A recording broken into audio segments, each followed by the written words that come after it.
ICC টি-20 world cup 2026 ঠিক হয়ে গেছে সেমিফাইনালের 4 দল। কে কার সাথে মুখোমুখি হবে?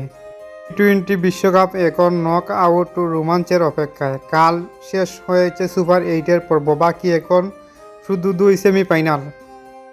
20 দলের এই টুর্নামেন্টে এখন টিকে আছে 4টি দল: দক্ষিণ আফ্রিকা, ইংল্যান্ড, ভারত, নিউজিল্যান্ড। কাল সুপার 8-এর শেষ ম্যাচে ওয়েস্ট ইন্ডিজকে হারিয়ে নাম্বার 1 গ্রুপের রানার্স আপ হয়ে শেষ দল হিসাবে সেমিফাইনাল নিশ্চিত করেছে বর্তমান চ্যাম্পিয়ন ভারত। স্বাগতিকরা 5 মার্চ মুম্বাই ওয়াংখেড়ে স্টেডিয়ামে খেলবে দুইবারের চ্যাম্পিয়ন ইংল্যান্ডের বিপক্ষে। এর আগে 4 মার্চ কলকাতা ইডেন গার্ডেনে নাম্বার 1 গ্রুপের চ্যাম্পিয়ন দক্ষিণ আফ্রিকা খেলবে নিউজিল্যান্ডের বিপক্ষে। এই দুই দলের কারোরই বিশ্বকাপ জয়ের অভিজ্ঞতা নেই। নতুন অবস্থায় আমি শুভকামনা জানাই তাদের দুই দলকেই। নিউজিল্যান্ড, দক্ষিণ আফ্রিকা, আপনি কাকে চুজ করবেন, দক্ষিণ আফ্রিকা নাকি নিউজিল্যান্ড?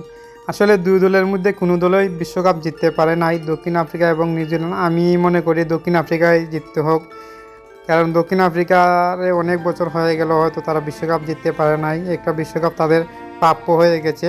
এদিকে নিউজিল্যান্ডও জিততে পারে নাই, তবে নিউজিল্যান্ডের জন্য শুভকামনা রইল। নিউজিল্যান্ড আশা করি জিতবে। দেখা যাক কে কি কার ভাগ্যে কী আছে।